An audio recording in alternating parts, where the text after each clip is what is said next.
Right, good morning everybody. My name is Crystal. Welcome to my YouTube channel. I've just come back from walking my dog Max, who's a tiny chihuahua, on the field, and I'm pleased to say that I absolutely got round that field. No one on it at all. No one. I went out early. I went out before the cleaners came into the building. I went out before people had started going out. So I managed to get a great walk with Max around the field with no problems.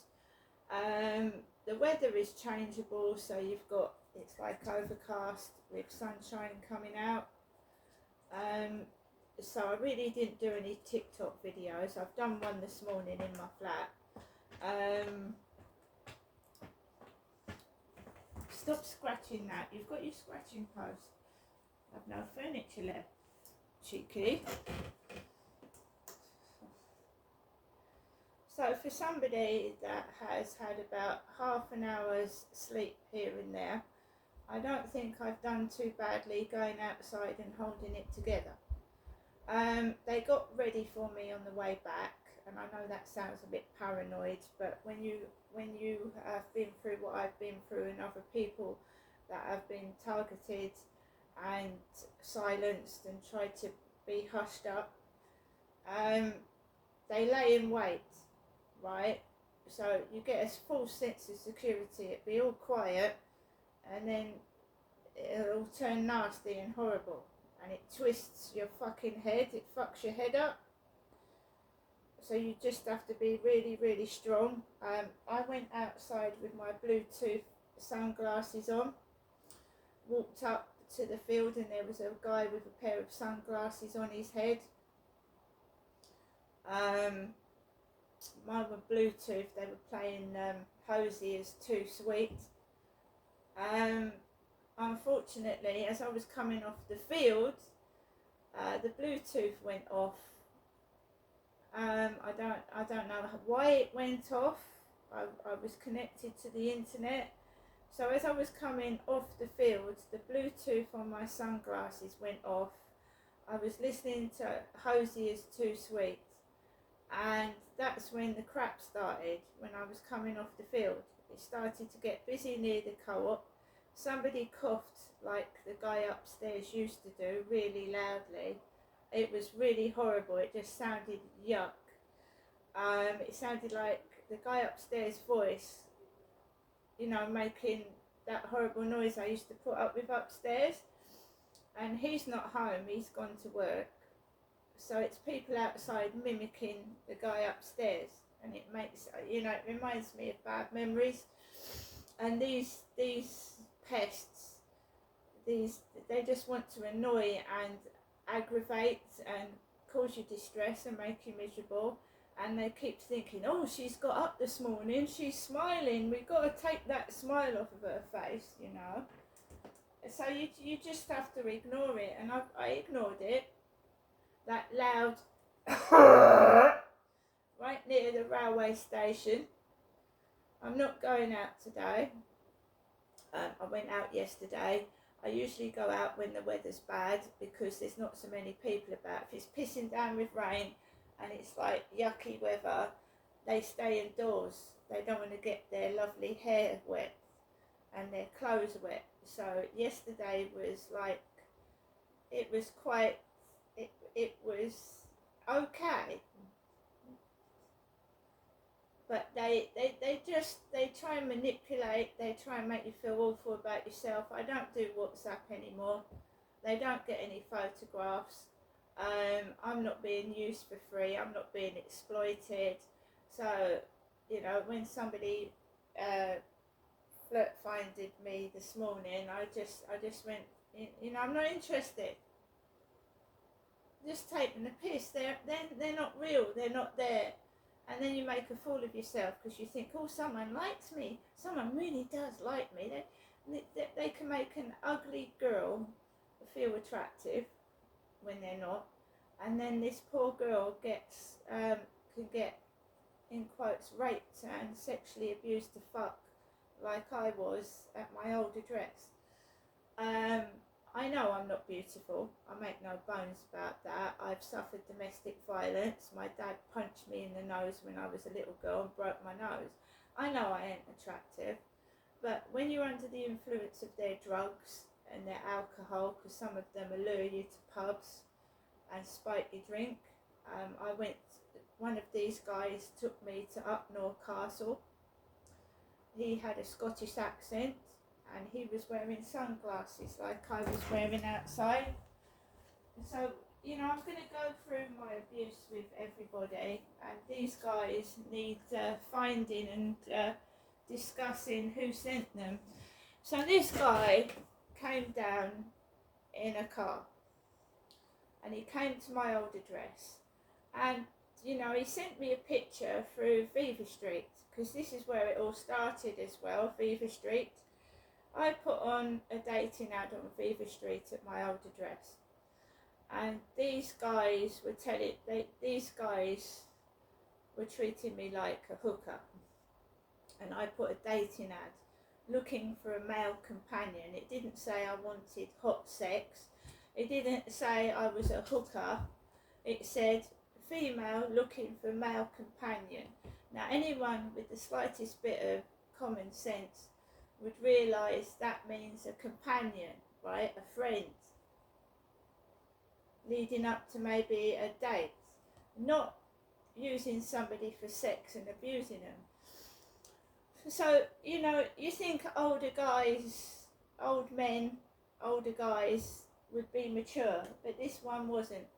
He had a Scottish accent.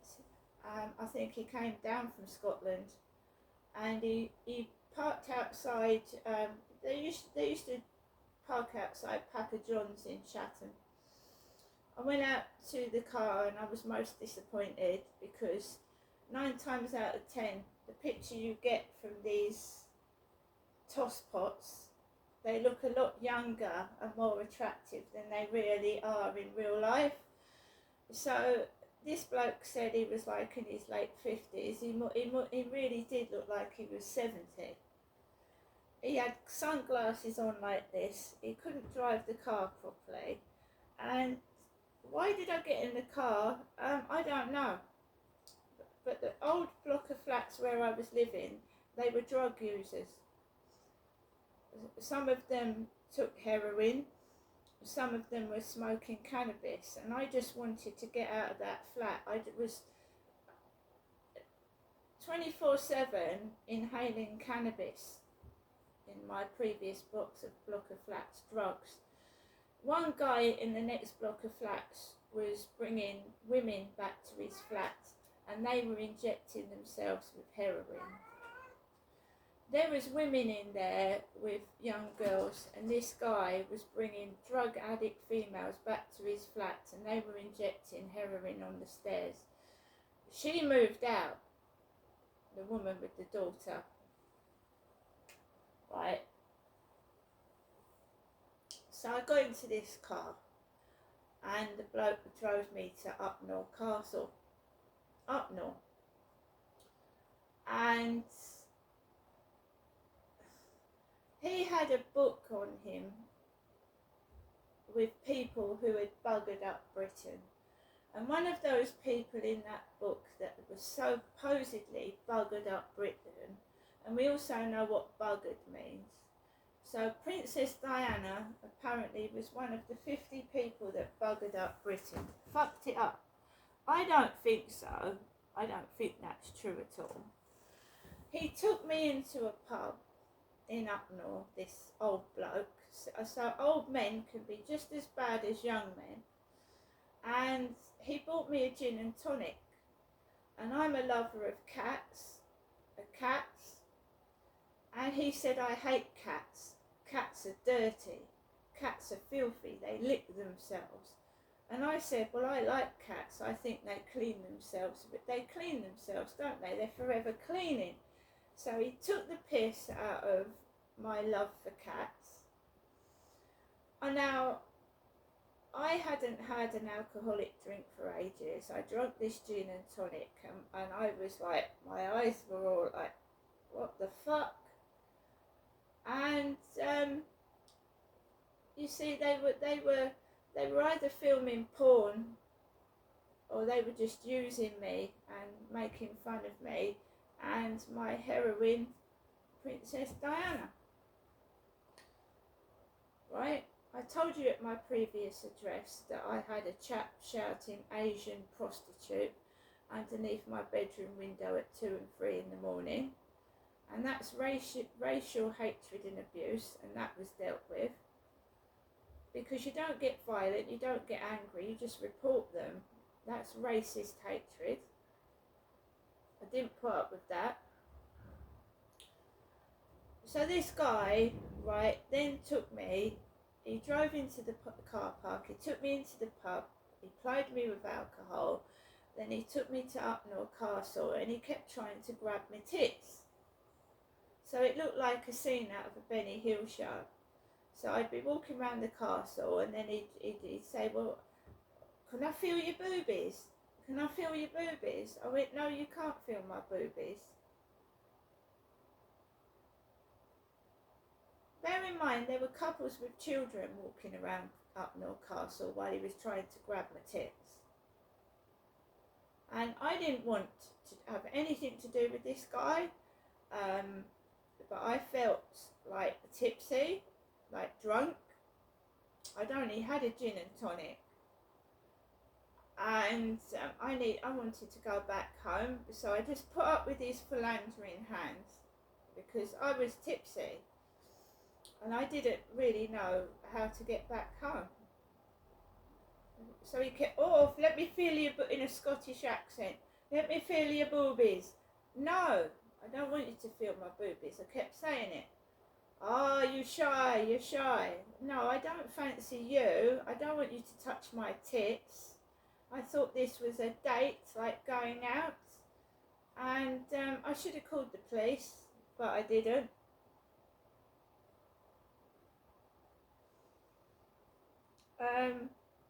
Eventually got into the car park, sat in the passenger seat next to this Scottish guy, and he went, oh, come on, let me feel your boobies. There was couples walking with kids past the car. He tried to grab my tits. I went, no. Kept him off me. And he drove me back to my flat and he tried to get me to take him inside, and I went, no, no, I'm tired, I want to go home. As soon as I got into my flat, he tried to text me. I deleted him off my phone and blocked him. He couldn't, I was worried about, he was wearing dark glasses while he was driving. He couldn't drive properly and he had a Scottish accent. I don't do that anymore. I mean, you've heard Russell Brand talking about what he did in the past and the mistakes he made. You can get addicted to shopping. You can get addicted to drugs. You can get addicted to sex. You can get addicted to many things in this life. When you've been sexually abused as a child, you're very vulnerable. You grow up into a vulnerable adult. And these men that were using me and abusing me and passing me around like pass the parcel. I haven't had any relationships for nearly 8 years now. I feel clean, I feel healthy, I haven't had the colds, the coughs, and all the, some of these men were dirty, they had black fingernails, they didn't wash, they stank. They were pulling me about, they were pulling my hair, they were treating me like shite. That doesn't happen anymore. And they actually tried to attempt to do it against me with that dirty old man on that field. Again, they tried it. Right? I don't think I'm talking to the real coppers when I report crimes. These are sex pests. These are perverts. They do things in front of kids. They don't care. I've been abused in cars, and you've got parents with kids walking past the car window. That stopped when I kicked my ex to the curb. The way he was treating me, the last one in 2016, was disgusting. He was hurting my pets. He was laughing at me. He was using me. He was like bringing drug addicts and homeless men back into his flat. Then he'd kick me out and leave me on my own. I spent Christmas by myself. He was a narcissist, he was a drug addict, he was a drunk, he was a thief, and he hurt my animals. I kicked all that to the curb in 2016 when I went to therapy, and she said either report him to the police or get out of that relationship. And I got out of that relationship, and I've never had another relationship since. And I don't care what filth he's been spreading. I don't care these drunken, stinky twats that come up to me, because I'll ring the police on them. Simple. That Charlie has been told 4 or 5 times, no. Comes up to me again, I'll ring the police. They're perverts. They manipulate, they control. What they're doing is, they know what they've done to me. I mean, the alleged rapes and the mistreatment and the drugs they're taking, because they're drug addicts and drunks, a lot of them. They don't want the truth to come out. And it was going on in Gloucestershire as well, right? You leave someone for a reason. And when a woman leaves a domestic violence perpetrator, she has a chance of being murdered and killed. And I was fucking brave. And I'm strong.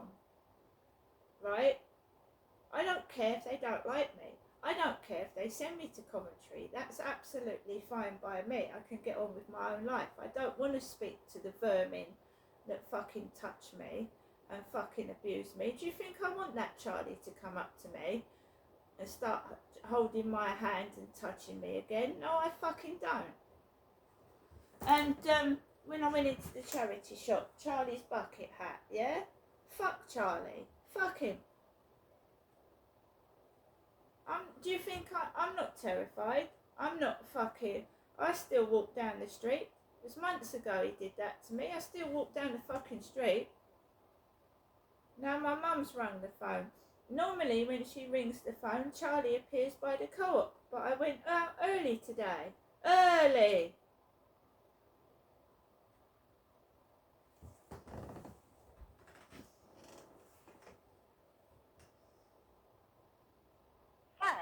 New message.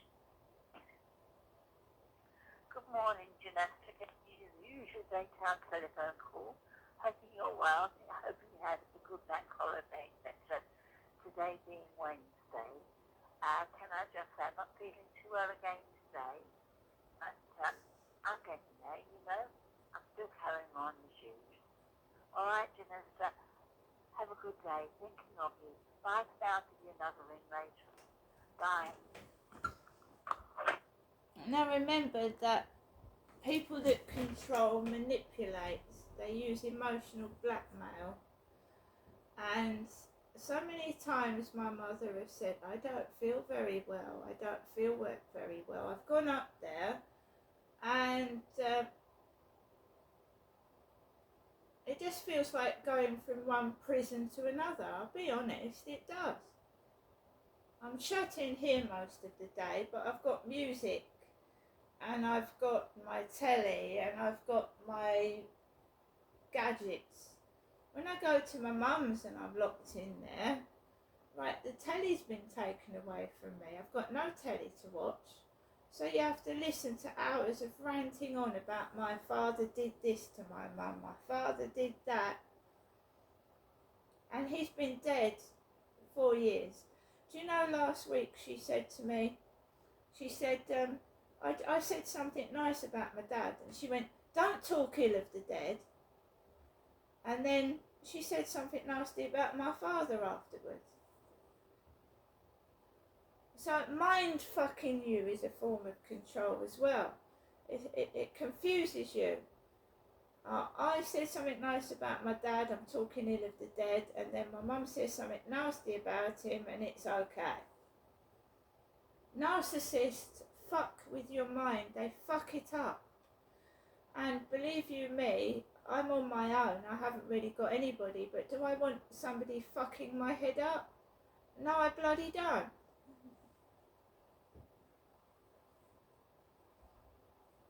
In an ideal world, I would like to move, start again, not make the same mistakes, and just get on with my life and not give out my address to anyone.